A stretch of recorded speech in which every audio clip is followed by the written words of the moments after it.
पिछले कुछ महीनों से किसी भी सोशल फंक्शन में, इन्वेस्टर कॉन्फ्रेंस में, पब्लिक के बीच में बातचीत करते हुए, फंड मैनेजर से मिलते हुए लोग मुझे एक सवाल ज़रूर पूछते हैं। क्योंकि मैं जी ग्रुप का हिस्सा हूँ, मुझे पूछते हैं और बताओ अनिल, जी में क्या चल रहा है, क्या नया हो रहा है, सोनी के मर्जर के बाद क्या, मर्जर अभी भी है या ख़त्म हो गया, अब कंपनी कैसा कर रही है, आगे क्या होगा। और मैं उनसे एक ही चीज़ बोलता हूँ, यार इसके अलावा और कुछ पूछ लो। और वो बोलते हैं कि क्यों, कंप्लायंस इशू है। मैंने कहा थोड़े बहुत कंप्लायंस इशू हैं, लेकिन एक्चुअली मुझे भी बहुत ज़्यादा पता नहीं। तो फिर मैंने सोचा कि बार बार अगर ये सवाल आते हैं तो क्यों ना जी एंटरटेनमेंट के टॉप मैनेजमेंट से मुलाकात करके उन्हीं से पूछा जाए।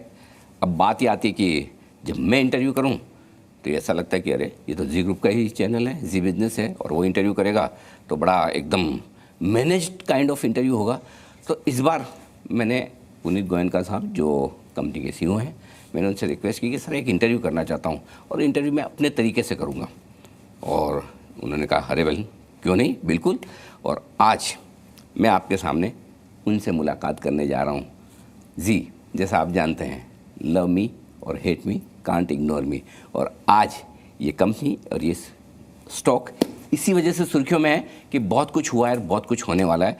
पुनीत सर, बहुत बहुत स्वागत है आपका जी भैया में। सबसे पहले धन्यवाद समय देने के लिए। मतलब बड़े मुझे मुश्किल हो रही थी आपको एड्रेस करने में, क्योंकि एमडी और सीईओ बोलने की मेरी आदत पड़ी हुई है। इस बार मुझे सिर्फ सीईओ बोलना पड़ रहा है। तो पिछली मीटिंग में वहीं से शुरुआत करता हूँ, जो शेयर होल्डर्स की मीटिंग हुई, इसमें आपको डायरेक्टर नहीं चुना गया, लेकिन आप 5 साल के लिए सीईओ पद पर है। क्या कुछ बदला है आपके काम करने में, कामकाज करने के तरीके में, लीडरशिप के साथ कम्युनिकेशन में और अपनी टीम के साथ काम करने में, जब आप एमडी नहीं हैं, सीईओ हैं? देखिए, कुछ नहीं बदला है।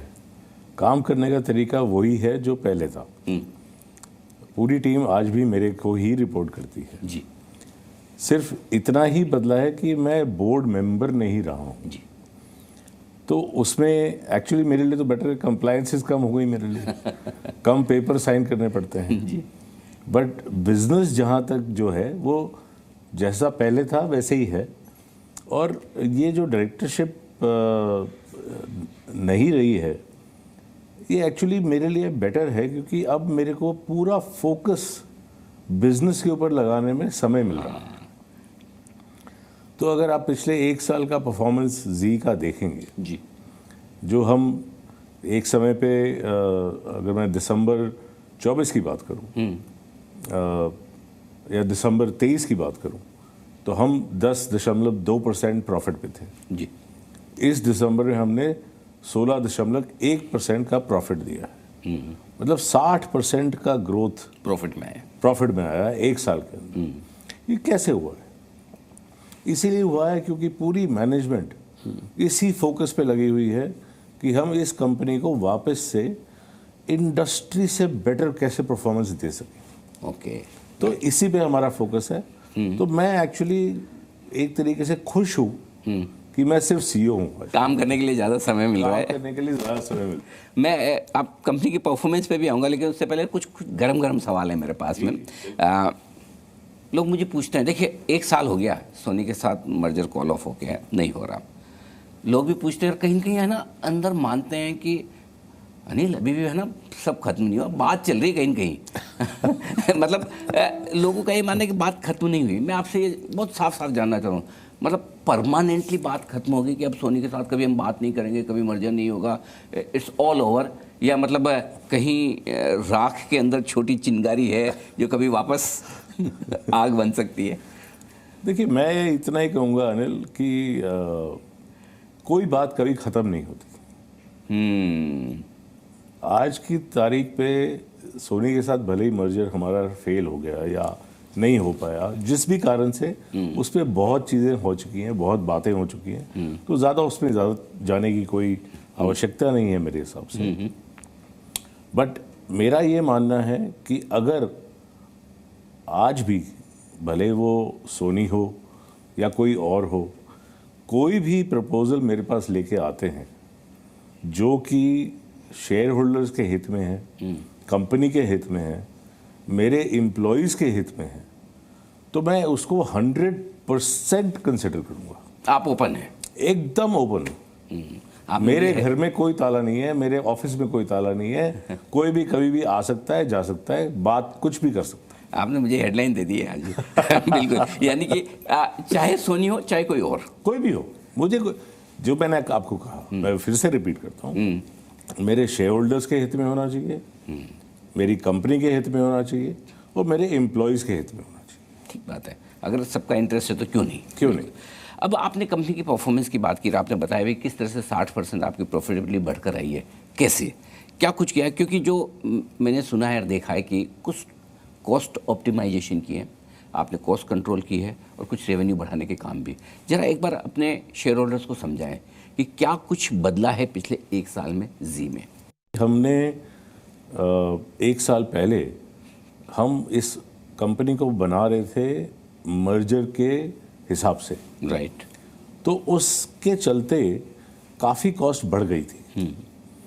तो हमने सबसे पहला स्टेप तो यही लिया जो आपने एकदम सही पकड़ा है कि कॉस्ट ऑप्टिमाइजेशन की हमने। तो पहले 6 महीने 7 महीने उसमें लगे हमको।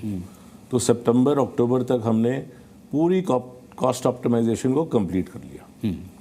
अब हम इस पे फोकस कर रहे हैं कि हम आगे ग्रोथ कैसे लेके आए। उसके हमारे 3 पिलर्स हैं। ओके। और हमारे 3 पिलर्स हैं, एक तो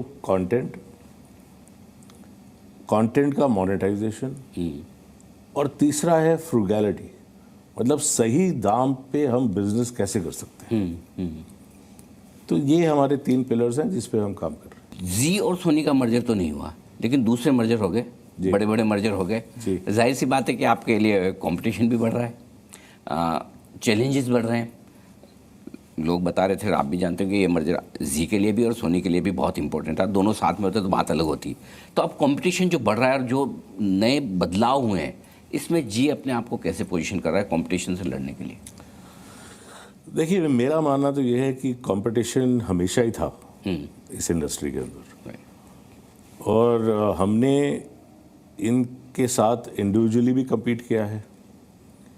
और मेरा मानना यह है कि हम इनके साथ इफेक्टिवली कम्पीट करेंगे जब ये साथ में भी आ गए। ओके। क्योंकि जो मैं अभी पहले आपको बता रहा था, जो 3 पिलर्स हमने खड़े किए हैं कि फ्रूगैलिटी, कंटेंट एंड मोनेटाइजेशन, अगर ये 3 चीज़ हमने अचीव कर ली तो कंपटीशन क्या है? एट द एंड कंपटीशन हमारा किससे होता है कि कंज्यूमर को कैसे हम लेके आए हमारे पास। और मैं ये मानता हूँ कि वो कंपटीशन हेल्दी होता है, लेकिन वो कंज्यूमर को लाना सबसे इम्पोर्टेंट चीज़ है। तो अगर हम कंटेंट रेलेवेंट बनाएंगे, हम कंटेंट अच्छा बनाएंगे, तो कंज्यूमर अपने आप आएगा, वहाँ से हम उसको मोनेटाइज कर पाएंगे, और सही दाम पे बनाएंगे तो सबके लिए बेटर है। आपने एक इंटरेस्टिंग चीज़ कही कि पूरे मर्जर के बाद चूँकि आपको काम करने के लिए समय ज़्यादा मिल रहा है, मर्जर का भी काम ख़त्म हो गया, आप डायरेक्टर नहीं है तो कंप्लायंस का भी काम कम हो गया, लेकिन इसके साथ साथ लोग ये भी जानना चाहते हैं, अब आपका रोल अगर कम है, आपकी लाइबिलिटीज़ रेस्पॉन्सिबिलिटीज़ अगर कम है, और अगर स्टेक भी प्रमोटर्स की कंपनी में कम है, तो स्किन इन द गेम कहाँ है? देखिए, मैं कभी भी इस कंपनी में, मेरे को आज 21 साल होने को आ गए हैं, मैं कभी भी इस कंपनी के अंदर ना अपनी शेयर होल्डिंग के लिए काम कर रहा था, ना अपनी पोजीशन के लिए काम कर रहा था। मैं यहाँ काम इसलिए करता हूँ और डटा इसलिए रहता हूँ क्योंकि मेरे को पैशन है कंटेंट का। यस। क्योंकि जो मज़ा कंटेंट बनाने में आता है, जो कहानियाँ सुनाने में आता है, वो और किसी चीज़ में नहीं आता। क्योंकि हर रोज़ नई कहानी सुना रहा हूँ मैं, और एक नहीं 100 कहानियाँ चल रही हैं दिन की।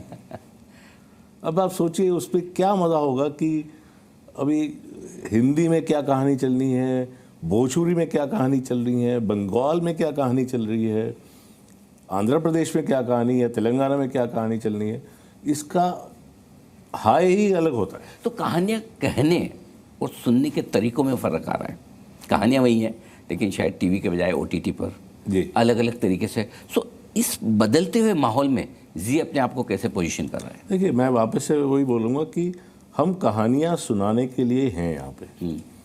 आप कंज्यूमर हैं, आपको टीवी पे आके देखना है या OTT पे देखना है या किसी और माध्यम से भी देखना है, हम आपके पास पहुंचने का पूरा प्रयत्न करेंगे और हम चाहेंगे कि जितना आप हमसे जुड़ सकें वो बेस्ट रहे।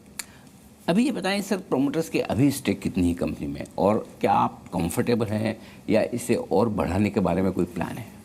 देखिए, आज की डेट में तो हमारी 3.99% का स्टेक है जी। जी एंटरटेनमेंट के अंदर।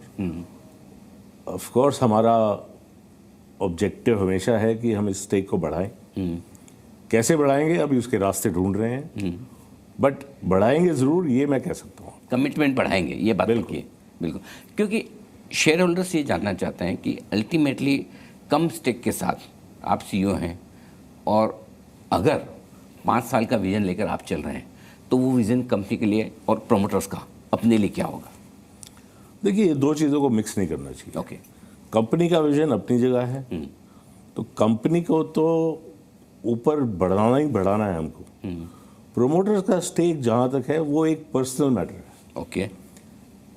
बिल्कुल हम चाहते हैं एज प्रोमोटर्स कि हम इसका स्टेक बढ़ाएं, और एज जैसे जैसे समय बीतेगा हम बताते जाएंगे कि जब हम स्टेक बढ़ा रहे हैं। और कंप्लायंस की तो रिक्वायरमेंट है, मैंने अगर एक शेयर भी खरीदा तो मुझे बताना पड़ेगा। बिल्कुल। तो उसमें वो कोई दो राय नहीं है, बट मैं चाहूँगा कि ये दो चीज़ों को शेयर होल्डर्स मिक्स ना करें। आपने कहा भी है कि इस कंपनी को आगे बढ़ाने के लिए जिस पोजीशन पे जैसे काम करना है आप आगे करते रहेंगे।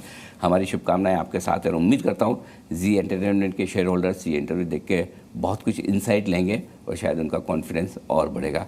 बहुत बहुत धन्यवाद आपका। Thank you so much.